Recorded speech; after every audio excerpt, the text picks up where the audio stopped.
strangely and awkwardly wandered off so many times during official events, it's gone crazy. But the latest incident is now going viral on social media, and it occurred with a photo shoot with Argentina's Mauricio Macri, the president there, at this weekend's G20 summit. After pausing for a couple of photos, Trump is seen on video shaking Macri's hand and then walking off stage. Macri tries to beckon him back to no avail, and an aide is seen pursuing the confused U.S. president.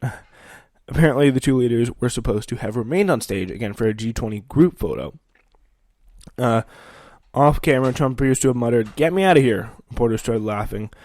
Yeah, and it was probably at the president, not with him. They weren't laughing. Oh, he wants to get out of here. This is so funny. He's the leader of the free world, just saying, "Oh, get me out of this G20 summit with group leaders. I'm done. I have to go.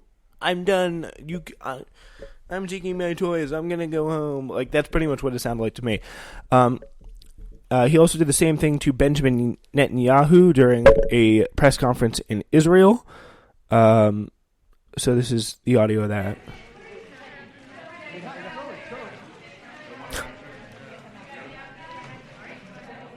He's like, "What?" And then comes back to, like, shake his hand. In Poland, Trump delivered a speech, clapped for himself, adjusted his suit, smiled, and strolled to a random spot on stage for apparently no reason other than to enjoy some live music away from the bulletproof shield that was supposed to have actually protected him. Descending from Air Force One, Trump dodged the presidential motorcade, parked directly in front of him, and wandered off onto the tarmac. He was quickly guided back into the enormous black vehicle, waiting for him with open doors and several Secret Service agents. Oh my God. Yeah, and then he also, there's numerous times where he was forgot to sign executive orders and just wandered off while signing them. So that's all, again, very good stuff. Right, finally, Seth Moulton, a centrist Democrat who's been attempting and seemingly failing to mount a challenge to Nancy Pelosi's presumed speakership, had a big wet cry in public today. He went on the radio and was pretty much just melting down. "The lady hurt my feelings." In this case, it was Alexandria Ocasio-Cortez for making a tweet. An interview with Boston Public Radio, Moulton, who identifies himself as a progressive Democrat, funny, what an absolute joke, called Cortez's tweet offensive, not just to him, but to legislators like California Democrat and Vice Chair of the House Democratic Caucus, Linda Sanchez, who called for a change in House leadership last fall. It's offensive because Sanchez is in the Progressive Caucus. She's not to the right of Nancy Pelosi, and it's offensive because she's a woman. And this is the tweets that Ocasio is that's Moulton is so salty about. Ocasio tweets, "All the challenges to Leader Pelosi are coming from her right, in an apparent effort to make the party more conservative and bent more towards corporate issues." Like, that's literally a fact, an absolute fact. Seth Moulton, he's a corporate Democrat. Tim Ryan's a corporate Democrat. Pretty much all the people who sign letters are corporate Democrats.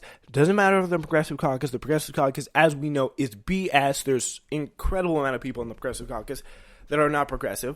Yeah, and then she finished off the tweet by saying, "Hard pass. So long as Nancy Pelosi remains the most progressive candidate for speaker, she can count on my support."